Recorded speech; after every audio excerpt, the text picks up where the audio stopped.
All right, so before we get started, we're going to just kind of take a look at the dev environment that we'll be using for this course, which is very simple. This is a Bootstrap front-end HTML, CSS course, so there's no complicated, development suites that we need to set up or server-side languages or anything like that.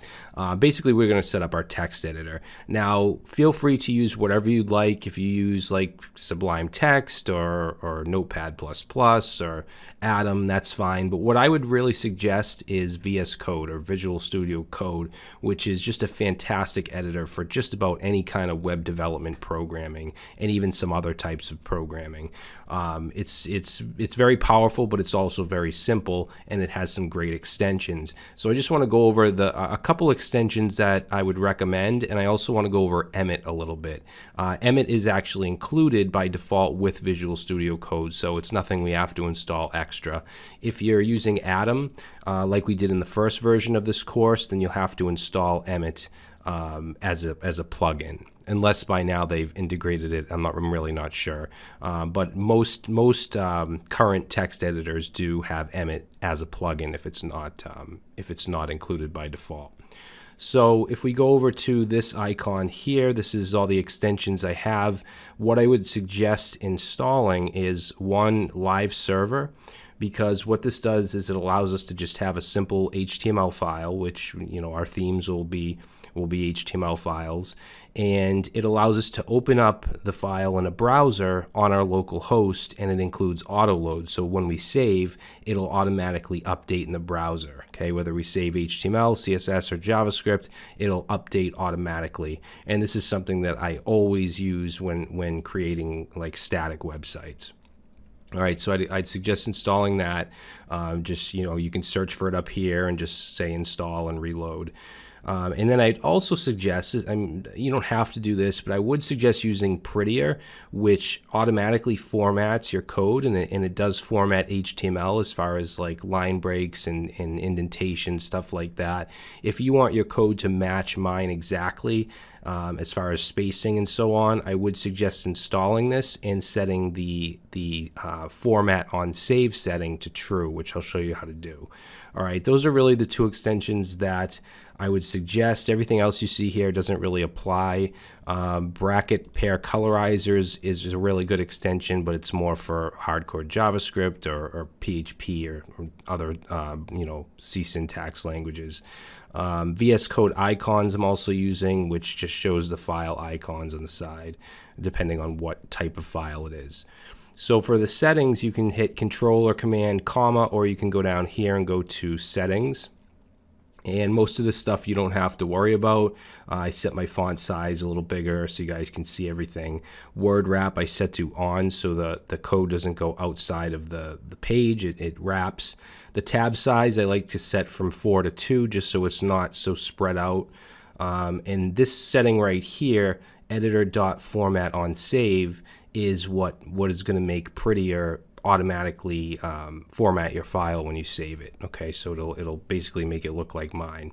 I also put the Prettier.single quote to true, and this really applies to just JavaScript because I like to use single quotes. But if you want to, you can search for it, anything you want, like editor.format on save right here, and then you could click the pencil icon and set it to true, and it'll put it over here, or you can just copy it and put it over here. This is basically your customized options or settings. All right, and then once you're done, you can Control or Command S and save it, and that's it. All right, so what I'm going to do now is just give you a quick example of Emmet and the live server plugin. All right, and you guys don't have to do this. I just want to show you if you haven't used either of these before. So what I'm going to do is just create a test folder on my desktop here. I'll just call it test. Again, you guys don't have to do this. And if you want to open a folder in VS Code, you can right click and say open with code, or you could open it from your terminal if you have the folder open in your terminal, or you could in VS Code just say open folder and navigate to it, which is desktop test and select folder. Okay, so now we have that folder open on the side here, and I'm just going to create a new file called index.html. All right, and in this file, I'm going to use Emmet to create an HTML boilerplate. So exclamation and then tab should give us something like this, where it gives us the head body tags, the title, the meta tags, and all that. So we don't have to actually type this out. Now, as far as Emmet goes, like I said, in VS Code, it's by default. If you're using another editor, you're probably going to have to install it as a plugin or extension.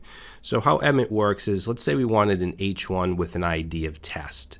So instead of having to type out H1 ID equals test and then the ending tag, we can simply do H1 and then a number sign and then test and then hit tab. Okay, so that makes it much easier. If we wanted just an H1, we could do H1 tab. That'll give us the beginning and ending tag. If we wanted a class of test, we could do dot test and tab. All right, and then let's say we wanted a div with the ID of test. We could either do div number sign test tab, but we don't even have to put the word div. We can just do number sign test tab, and that will give us a div. All right, same thing with a class. We could do dot test tab. That'll give us a class. All right, another thing we could do is, let's say we wanted a list, a couple list items, like let's say we want 5. We could do li times 5 tab, and that'll give us 5 list items. And I do have a pretty extensive crash course on YouTube on Emmet if you want to check that out, if you want to get deeper into it. Another thing we can do is, if we want to just generate some sample text, we can say lorem and then a number, and that number is going to be the amount of words. So let's say lorem 40 tab, and that'll give us 40 dummy text words. So it's an easy way to fill in content. All right, instead of trying to think of your own stuff to write in there. So that's pretty much what we'll be doing with Emmet in this course. I'm not going to use Emmet too much in CSS, and we're not going to write that much custom CSS. We will be, of course, doing some in the projects, but not a ton. So what I want to show you next is how to use Live Server. So, of course, you need to install it. You can search for Live Server here, and it'll show up and hit the green install button. Once you do that, you should be able to right click and just say open with Live Server, and it actually opened on a different monitor, so I'm going to bring it over, and this is our actual HTML file, and I can just go ahead and put that on the side here,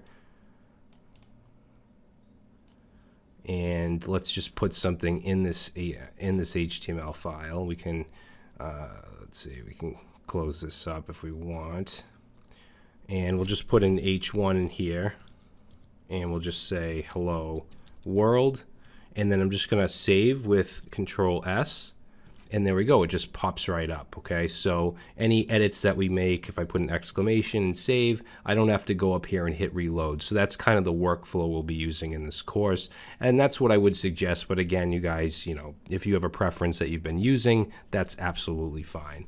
Okay, you don't have to use Emmet, you don't have to use VS Code, you don't have to use Live Server, but it's just what I'll be doing. Oh, and one thing I forgot to mention is, if you want to stop the server, you see down here where it says port 5500. If I click that, it's going to dispose of the server. If I reload, it's no longer going to work. And you'll see if it says go live, you can click that again to restart it, or you can, you know, open with Live Server. So that's going to be it for this video, guys. In the next one, we're going to kind of set up our Bootstrap sandbox environment, which is the custom learning UI that I created, where we'll have some predefined HTML, and then we'll look at each element of Bootstrap step by step throughout the course, and then we'll start on our projects a couple sections from now. All right, so I'll see you in the next video.